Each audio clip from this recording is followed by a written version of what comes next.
Hello friend, good afternoon. Radhe Radhe. Welcome back to my new blog. कैसे हो आप सभी लोग? आशा करती हूँ आप सभी लोग बहुत अच्छे होंगे, मस्त होंगे, अपने जीवन में खुश होंगे।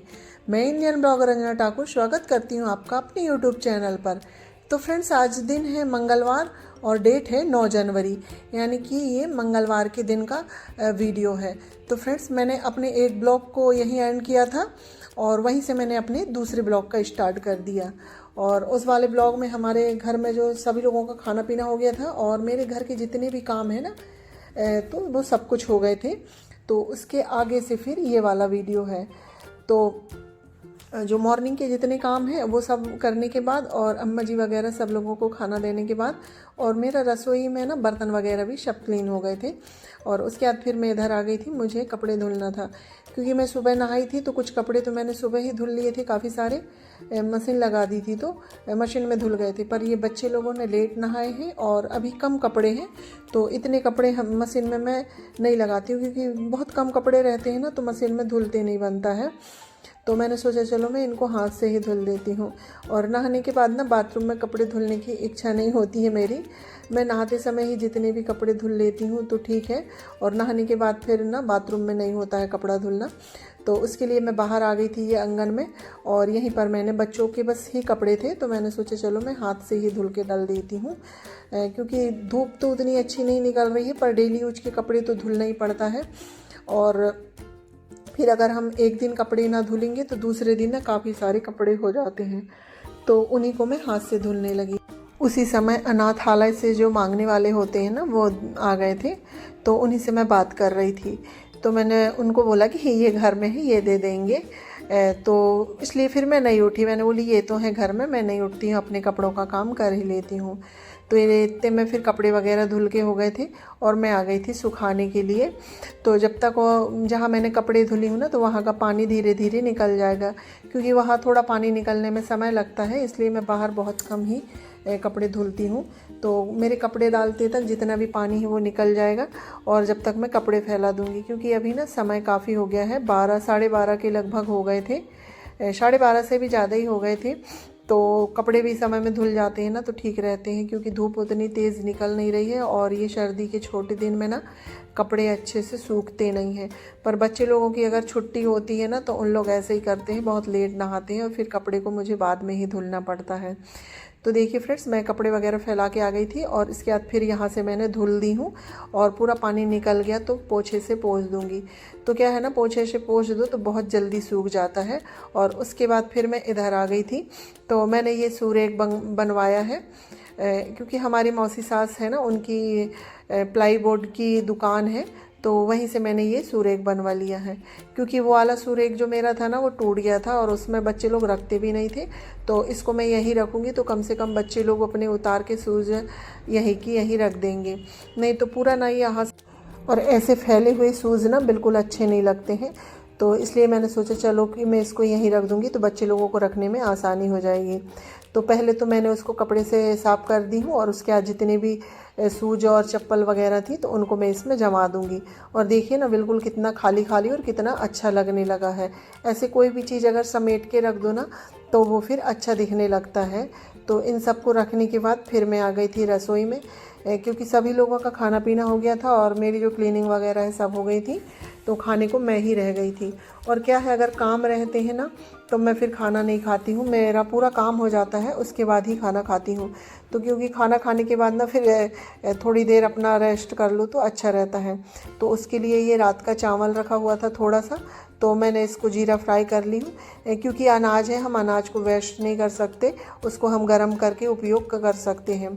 तो चावल को मैंने फ्राई कर ली थी और उसके बाद फिर मैं खाना खा ली। और खाना खाने के बाद फिर जो मेरा वीडियो का काम होता है तो वो सब करने के बाद फिर थोड़ी देर मैं रेस्ट करी। और अब ये सीधे 4 बजे का समय है, तो अब मुझे बनानी है चाय। तो मैं चाय चढ़ा दूँगी, क्योंकि हमारे यहाँ 4 बजे ही चाय पीते हैं। और अभी जो मौसम हो रहा है ना, बिल्कुल धुंधला सा मौसम हो रहा है, धूप उतनी अच्छे से निकल नहीं रही है। तो वही मैंने चाय चढ़ा दी हूँ। चाय बन रही थी जब तक ये गाजर लेके आए थे। तो ये 1 किलो की लगभग गाजर थी। तो मैं इसको कद्दूकस कर लूँगी। बच्चे लोग बोल रहे थे मम्मी हलवा बना दो कह के, तो मैंने सोचा चलो मैं हलवा बना देती हूँ। क्योंकि मैंने एक बार जो हलवा बनाया था ना, तो वो सिर्फ 4-5 गाजर का ही बना था और मेरा व्रत था, तो उसमें मैंने ज़्यादा खा ली थी और बच्चे लोगों को थोड़ा थोड़ा ही मिला था। तो बच्चे लोग बोल रहे थे मम्मी हमें और अच्छे से खाना है। तो इसलिए मैंने सोचा चलो ये सीज़न है अभी गाजर का ना, तो अच्छे रहते हैं सर्दियों के समय में गाजर का हलवा वगैरह। तो वही इसको मैं हलवा बना देती हूँ। तो गाजर हमारी कद्दूकस हो गई है और साथ ही मेरी चाय भी बन रही है। तो चाय बन गई थी और फिर मैंने अम्मा जी और इनको चाय दे भी दी हूँ। और गाजर कद्दूकस हो गई थी, तो अब हम गाजर को भून लेंगे। तो उसके लिए मैंने कढ़ाई चढ़ा दी और कढ़ाई में मैंने 2 चम्मच के करीब घी डाली हूँ। और घी डालने के बाद अब हम ये इसमें गाजर डाल देंगे। और आज गाजर में कद्दूकस करके बना रही हूँ आज गाजर का हलवा। और हम इसको काट के कुकर में भी बना सकते हैं, पर दोनों के अलग अलग टेस्ट होते हैं। कुकर वाला भी अच्छा लगता है और ये वाला भी अच्छा लगता है। तो मैंने सोचा चलो मैंने एक बार कुकर में पका के तो बना ली हूँ, अब एक बार मैं इस तरह से बनाती हूँ। तो उसके लिए मैंने गाजर को कढ़ाई में डाल दिया। अब उसको थोड़ी देर हम सेम आंच में रखेंगे तो वो भाप में उसका पूरा पानी निकल जाएगा। और ये देखिए हमारी जो गाजर है ना भून के बिल्कुल कितनी अच्छी हो गई है और इस तरह से कम भी हो गई है।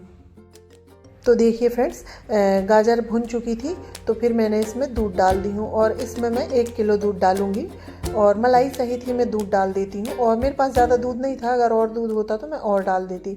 तो मैं इसमें 1 किलो दूध डालूँगी और इसको मैं अब एक साइड रख दूँगी पकने के लिए। अब मैं खाना की तैयारी करूँगी, क्योंकि 5:30 पौने 6 के करीब हो गए थे और इनकी नाइट ड्यूटी चल रही है, तो इसलिए मुझे खाना जल्दी बनाना होता है।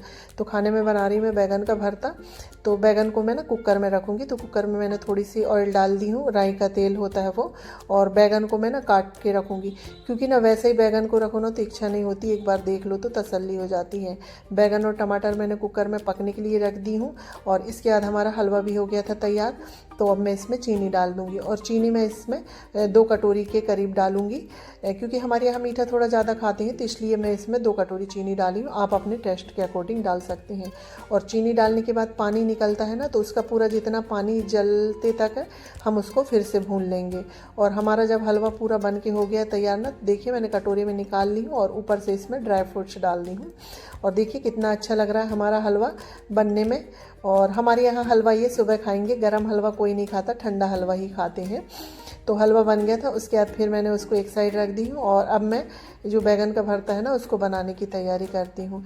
तो उसके लिए मैंने 1 प्याज काट कर ली थी और 8 से 10 लहसुन की कली और 2 हरी मिर्च। और इसके बाद फिर मैंने जो बैगन पक गए थे ना और टमाटर, तो उनको एक थाली में निकाल ली हूँ। और साथ ही मैंने चावल भी चढ़ा दी हूँ, क्योंकि काफ़ी समय हो गया था, तो भरता बनते तक हमारा चावल भी बन जाएगा। और अब मैं भरता में लगा देती हूँ तड़का। तो उसके लिए मैंने जीरा डाली और जीरा डालने के बाद जो लहसुन और हरी मिर्च कट करके और थोड़ा सा अदरक कट करके रखे थे ना वो डाल देंगे। और लहसुन मिर्च और अदरक थोड़े से ब्राउन हो जाएंगे तो उसके बाद हम उसमें प्याज डाल देंगे। और प्याज भी हमारी भुन चुकी है, तो अब हम इसमें ड्राई मसाले डाल देते हैं जो हमारे डेली यूज के होते हैं वो। और इसके बाद फिर मैं इसमें कसूरी मेथी भी डालूँगी। और कसूरी मेथी डालने के बाद फिर थोड़ी देर हम मसाले को भूनेंगे। और उसके बाद फिर हमारे जो टमाटर और बैगन पका के रखे थे ना, हम वो डाल देंगे। और इस तरह से भी बनाओ ना बैगन का भरता, तो यार बहुत ही टेस्टी लगता है खाने में। आप लोग एक बार ट्राई ज़रूर करिएगा। वैसे तो हम भून के भी बना सकते हैं, पर क्या है ना, इस समय बैगन में काफ़ी कीड़े आते हैं ना, तो जब तक मैं एक एक टुकड़े को काट के नहीं देख लेती ना, मुझे तसल्ली नहीं होती है। इसलिए मैं सहगा बैगन भून के बहुत कम ही बनाती हूँ, इसी तरह कट करके बनाती हूँ। और इस तरह से भी बनाने में काफ़ी टेस्ट आ जाता है। तो चलिए हमारा भरता बन ही चुका था, तो मैं इसमें नमक डाल दूँगी थोड़ा सा स्वाद के अनुसार। और नमक डालने के बाद हम इसको 10 मिनट और भूनेंगे। और ये देखिए कितना भुना भुना हमारा बैगन का भरता बन के हो गया है तैयार। तो अब मैं इसको एक साइड रख दूँगी और रोटी सेक दूँगी, क्योंकि काफ़ी समय हो गया था और इनको ड्यूटी भी जाना था। तो समय हो जाता है ना, तो फिर गुस्सा करने लगते हैं कि जल्दी बनाओ। और वैसे मैं गाजर का हलवा बना रही थी ना, तो उसकी वजह से मैं थोड़ी लेट ही हो गई, क्योंकि हलवा बना रही थी तो मैंने वो 4 बजे से बनाना स्टार्ट किया। और उसके बाद फिर शाम के हमारे काफ़ी काम हो जाते हैं, संध्या पूजन करो, कपड़े झाड़ू, बर्तन वगैरह, ऐसे काफ़ी काम हो जाते हैं। तो इस वजह से आज मैं थोड़ी ही लेट ही हो गई थी। तो हमारा भरता बन के तैयार हो गया था। साथ ही मैं आटा लगा लेती हूँ। और आज मैं आटा को सेट करने के लिए भी नहीं रखूँगी, मैं इसको ज़्यादा ही मल लूँगी, क्योंकि अगर हम आटा को छोड़ते नहीं है ना रेस्ट में, तो उसको ज़्यादा मल लो ना तो आटा अच्छे से बन जाता है। और फिर तो देखिए फ्रेंड, आटा लग गया था और रोटियां भी मैंने सेक ली थी और सभी लोगों का खाना पीना हो गया है। तो मैं अब बर्तन साफ़ कर लेती हूँ। और रात में मैं तो खाती नहीं हूँ, क्योंकि मैं 2-3 बजे ही खाना खाती हूँ। तो रात में अब मैं खाना नहीं ले रही हूँ, क्योंकि मुझे थोड़ा सा अपना वेट कम करना है। तो सभी लोगों को खिलाने पिलाने के बाद अब मैं बर्तन क्लीन कर लूँगी, और बर्तन क्लीन करने के बाद गैस काउंटर वगैरह, और फिर रात के जो हमारे थोड़े बहुत काम होते हैं वो सब काम कर लूँगी। तो फ्रेंड्स, इसी के साथ मैं अपने वीडियो का भी एंड करती हूँ। अगर मेरा ये वीडियो आप लोगों को अच्छा लगे तो लाइक शेयर सब्सक्राइब करिएगा, और चैनल में नए आते हैं तो प्लीज़ सब्सक्राइब करिएगा। मिलते हैं एक न्यू ब्लॉग में, जब तक के लिए bye bye, take care, good night.